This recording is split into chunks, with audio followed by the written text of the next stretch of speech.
오늘은 말라기 1장 2절로 5절 말씀에 근거해서 주께서 우리를 어떻게 사랑하셨습니까? 라는 주제로 말씀을 드리려고 합니다. 말라기서에 보면 이스라엘 백성들이 하나님께 던진 질문이 참 많이 나와요. 대략 한 8가지 질문이 나옵니다. 그 중에 그 첫째 질문이 오늘 본문에 나오는 질문이에요. 주께서 우리를 어떻게 사랑하셨습니까? 주께서 우리를 어떻게 사랑하셨습니까? 라는 질문이에요. 말라기서는 구약성경 맨 마지막 책입니다. 일반적으로 주전 430년경에 기록되었다고 알려져 있습니다. 그때는 이스라엘 백성들이 바벨론 포로에서 귀국한 후 예루살렘 성전이 건축되고 느헤미야를 중심으로 예루살렘 성벽이 건축되면서 어느 정도 국가로서의 면모를 갖춘 때였습니다. 그러나 당시 이스라엘 백성들은 큰 실망에 빠져 있었습니다. 예루살렘 성전이 건축되면 그리고 이스라엘이 어느 정도 공동체를 회복할 수 있을 것이라고 믿었는데 아니었던 것 같아요.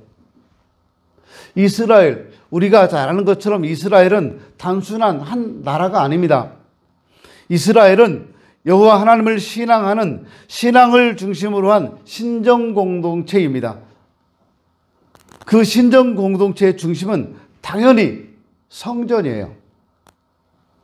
그래서 성전이 다시 건축되면 이스라엘이라는 공동체도 회복될 것이라고 생각을 했어요.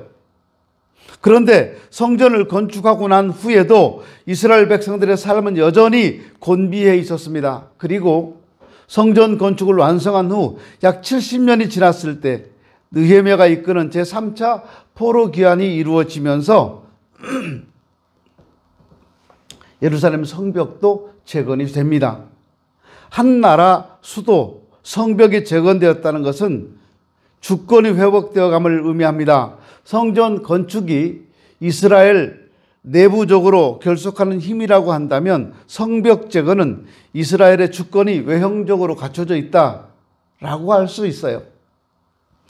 이렇게 내적으로나 외적으로 이스라엘은 어느 정도 나라다운 모습을 갖추었습니다. 그렇다고 해서 이스라엘 백성들이 꿈꾸고 희망하는 나라가 만들어진 것은 아니었습니다. 성전이 건축되고 성벽이 재건되면서 희망을 가졌지만 현실은 여전히 어려운 상황이었습니다.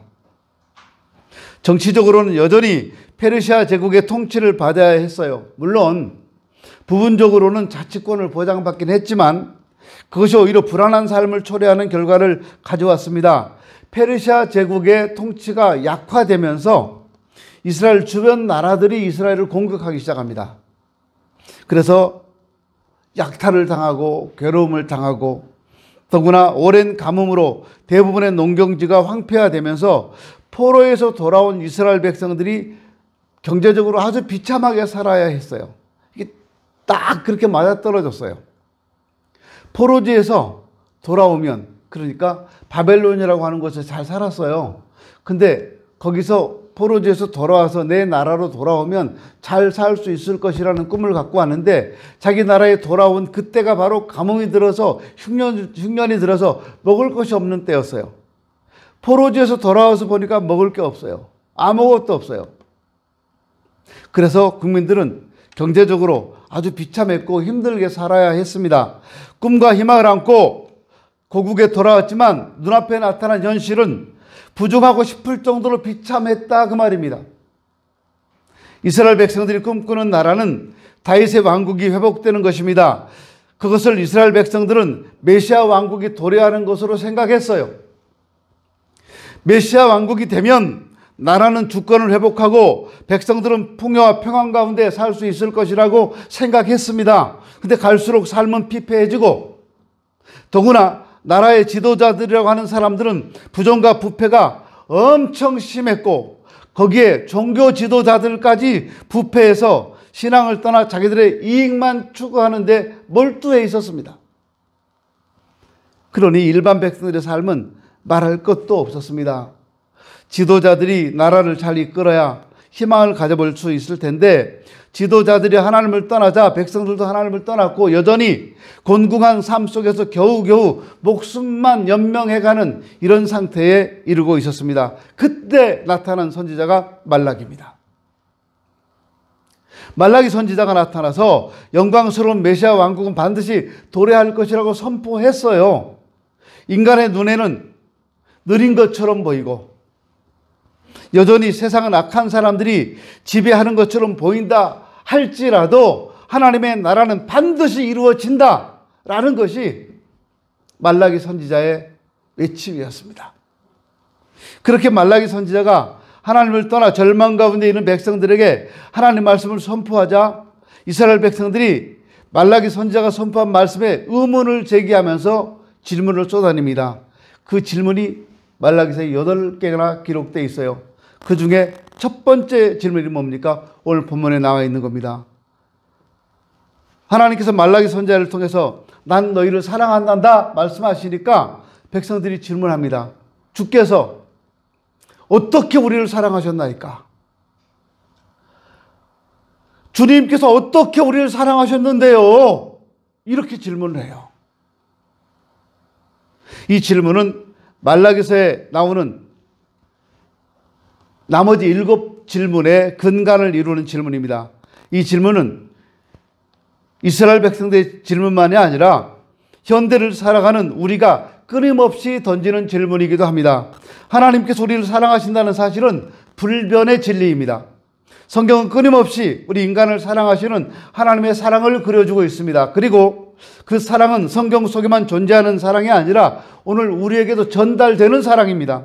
그리고 우리가 매일매일 경험하는 사랑이기도 합니다. 그런데 여전히 그 사랑에 회의를 품는 사람들이 있습니다.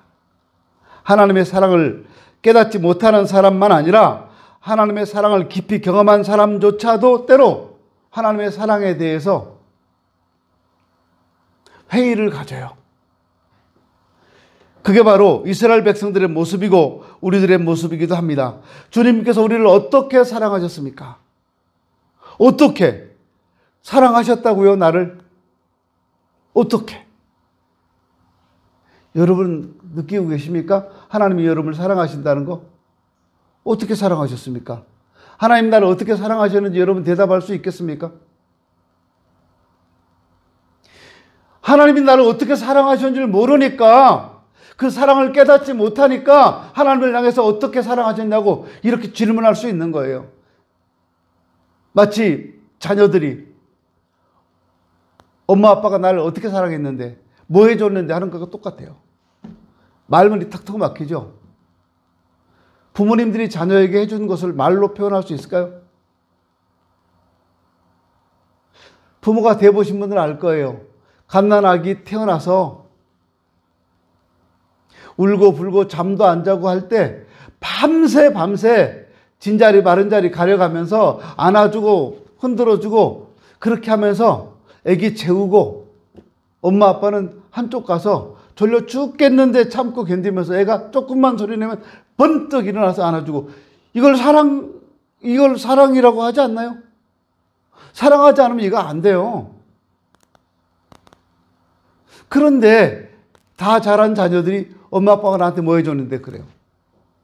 때를 따라서 밥 해줬고 때를 따라 학교 보내줬고 간식 사주고 장난감 사주고 해줬어요. 안아주고 온갖 토정 다 받아주고 그걸 말로 표현할 수 있나요? 다른 부모도 그거 다 해. 그래요. 다른 부모도 다 해요. 그게 사랑인 거예요. 그게. 근데 아이들이 화가 나면 막 그러잖아요. 자기가 힘들고 뭐 하다 안 되고 그러면 엄마 아빠 나한테 해주고 뭐 있어? 이러려면 왜 낳았어? 이렇게요.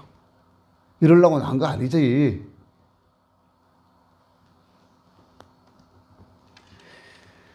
하나님께서 우리를 사랑하신다고 말씀하시는데 우리를 사랑하신 증거가 무엇이냐고 묻는 도발적인 질문이에요. 우리를 사랑하신다는 근거를 대라는 겁니다. 우리를 어떻게 사랑하셨습니까? 이 말은 한번 근거를 대라는 거예요. 나를 사랑하셨다는 증거를 대라는 거예요.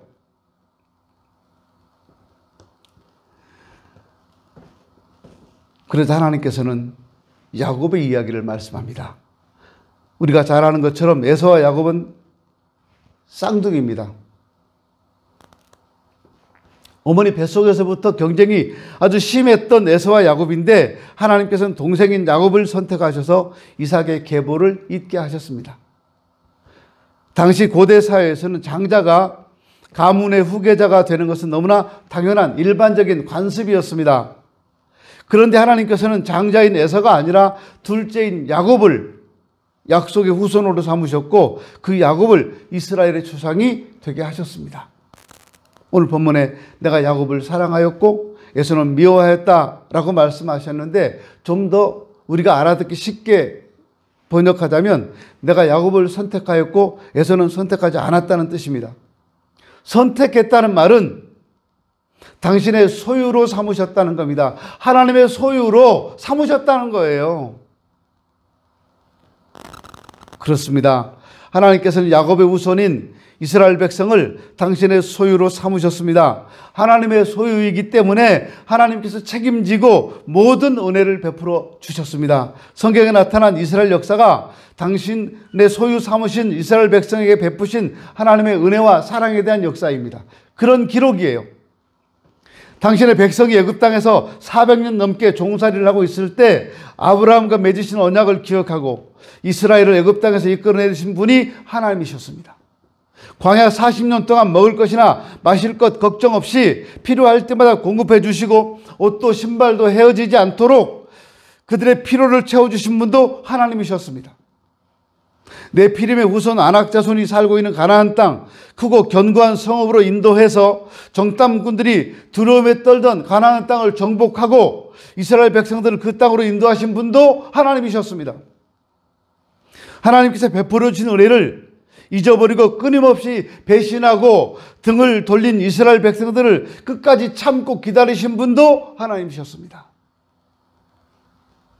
다윗과 영원한 언약을 맺으시고 메시아 왕국을 약속하신 분도 하나님이셨습니다. 비록 그 야곱의 후손인 이스라엘이 하나님께 죄를 범해서 바벨론의 포로를 잡혀가는 고통의 시간이 있긴 했지만 그 바벨론에서 다시 고향 예루살렘으로 돌아오게 하신 분도 하나님이셨습니다. 이스라엘 백성들은 하나님과 맺은 언약을 깨뜨리고 하나님을 버릴지라도 끝까지 그들을 사랑하신 분도 하나님이셨습니다. 심지어 이사야 선지자를 통해 하나님이 이렇게 말씀합니다. 야곱아, 너를 창조하신 여호와께서 지금 말씀하시느니라. 이스라엘아, 너를 지으신 이가 말씀하시느니라. 너는 두려워하지 말라. 내가 너를 구속하였고 내가 너를 지명하여 불렀나니 너는 내 것이다. 네가 물 가운데로 지날 때 내가 너와 함께 할 것이라. 강을 건널 때 물이 너를 침몰하지 못할 것이며 네가 불 가운데로 지날 때 타지도 아니할 것이요 불꽃이 너를 사르지도 못하리라. 그렇습니다. 하나님께서는 지난 시간들 속에서 이스라엘을 이렇게 사랑하셨습니다. 그런 사랑을 받은 이스라엘 백성들은 지금 그 사랑을 잊어버리고 나서 하나님을 향해 말합니다. 주께서 우리를 어떻게 사랑하셨나이까? 왜 이렇게 묻습니까? 왜 주께서 우리를 사랑하신다고 묻는 겁니까? 하나님의 사랑을 잊어버려서 그래요. 하나님께서 얼마나 사랑하셨는지 기억하지 못하기 때문에 그래요. 못된 자식들이 부모님을 향해서 부모님이 나한테 해준 게 뭡니까? 라고 하는 게 바로 그런 거예요. 부모님이 자기에게 베푸신 사랑에 대해서 기억을 못하는 거예요. 베풀어 주신 거에서 받아간 것 수도 없이 받아갔잖아요. 맡겨놓은 거 있어? 근데 맨날 돈 줘, 용돈 줘, 뭐 사먹게 돈 줘. 어릴 때 그렇게 해서 줬어요. 그 다 크고 나니까 엄마 아빠한테 해준 게 뭐 있어 그래요. 불효막심한 자식들이에요. 이스라엘이 그렇다니까요.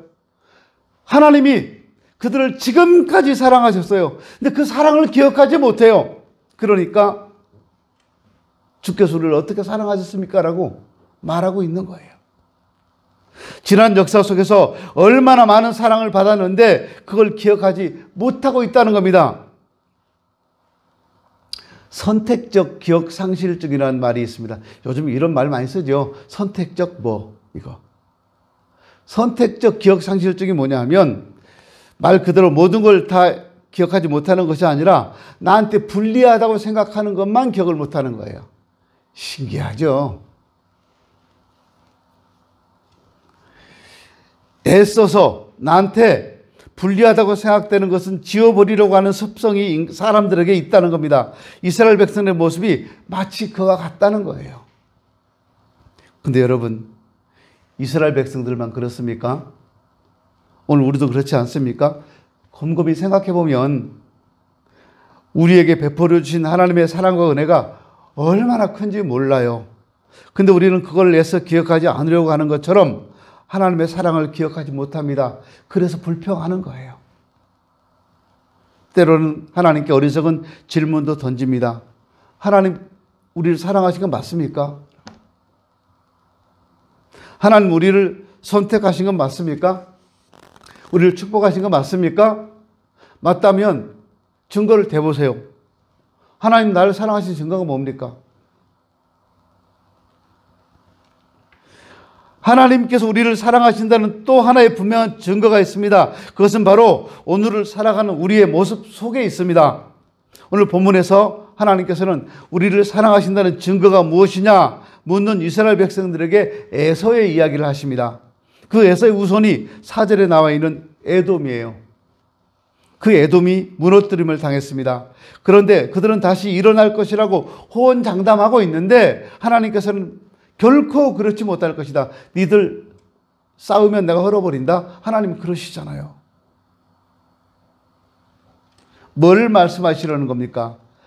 유다도 바벨론에 의해서 멸망을 당했습니다. 그리고 70년 동안 바벨론의 포로로 잡혀가 살아야 했습니다. 그런데 하나님께서 페르시아의 고레스 왕을 통해서 이스라엘을 회복시켜 주셨습니다. 바벨론의 포로로 잡혀갔던 사람들은 다시 다 예루살렘으로 돌아왔습니다.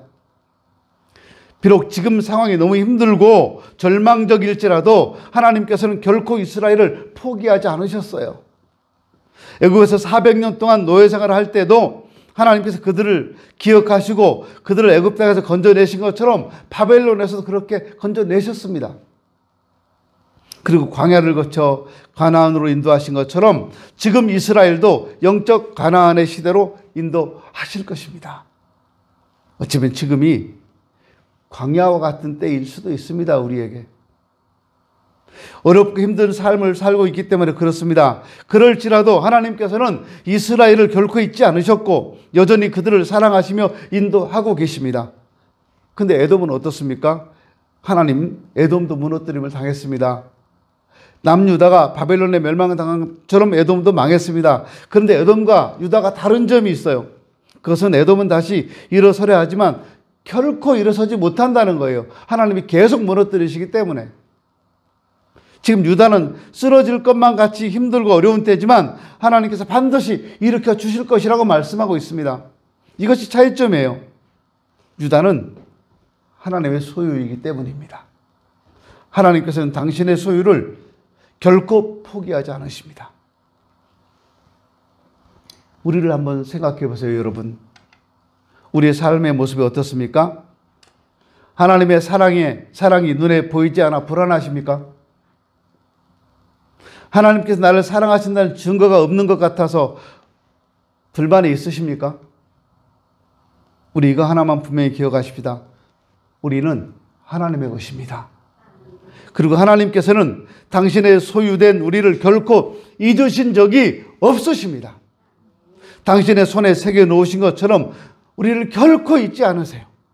우리가 하나님을 잊는다 하더라도 하나님은 우리를 잊지 않으세요. 우리에게서 하나님의 사랑이 느껴지지 않는다면 그것은 하나님께서 우리를 사랑하지 않으시기 때문이 아니라 우리가 하나님을 잊어버렸기 때문이에요. 우리가 살아온 모든 삶의 여정에서 우리를 사랑하시는 하나님께서는 지금도 우리를 사랑하십니다. 때로 우리의 삶이 불평스러울지라도 때로는 내가 원하는 것만큼 내 손에 쥐어지지 않는 것처럼 느껴질지라도 우리를 향한 하나님의 사랑은 멈추지 않습니다. 그 하나님의 사랑은 당신의 독생자 예수님을 이 땅에 보내주심으로 확실하게 증명이 되었습니다. 당신의 독생자를 이 땅에 보내셔서 우리 죄를 대신해 십자가에 죽게 하신 것만큼 우리를 사랑하신 하나님의 사랑을 분명하게 대변해 주는 것은 없습니다. 그리고 그 사랑 안에 머물러 있음을 확신하고 사는 것만큼 우리에게 힘이 되는 것도 없어요. 그래서 사도 바울은 이렇게 말합니다. 이 모든 일에 우리를 사랑하시는 이로 말미암아 우리가 넉넉히 이기느니라. 로마서 8장 37절에 나오는 말씀입니다. 여러분, 2023년을 맞았지만 여러분 여전히 힘드십니까? 지금까지 우리를 사랑하신 하나님의 사랑을 한번 기억하십시다. 내가 원하는 대로 이루어지지 않아 마음이 상하셨습니까? 하늘에 계신 너희 아버지께서 구하는 자에게 좋은 것으로 주시지 않겠느냐 말씀하시던 이 말씀을 붙잡고 하나님의 사랑을 믿고 살아보십시다. 몸과 마음이 지치셨습니까? 지금도 보이지 않는 손길로 우리를 사랑하신 하나님의 사랑이 여전히 우리 안에 있음을 잊지 마세요. 하나님께서 우리를 사랑하신다는 증거가 무엇입니까? 하나님이 우리를 정말 사랑하신다는 것이 맞습니까? 이보다 더 어리석은 질문은 없는 겁니다. 이 질문은 마치 엄마가 나 낳은 거 맞아요? 엄마 나 친엄마 맞아요? 이렇게 묻는 것과 똑같은 거예요. 우리를 향하신 하나님의 사랑은 영원히 변함이 없습니다. 그리고 그 사랑 안에 머물러 있는 한 우리에게는 두려울 것이 하나도 없습니다. 하나님은 우리를 사랑하지 않으신 게 분명해 라는 생각은 인생 최고의 오해입니다. 그런 오해가 우리 자신을 속이지 못하게 했으면 좋겠어요. 그리고 그런데 속지 마십시오. 하나님은 우리를 사랑하십니다. 지금도. 그리고 영원히.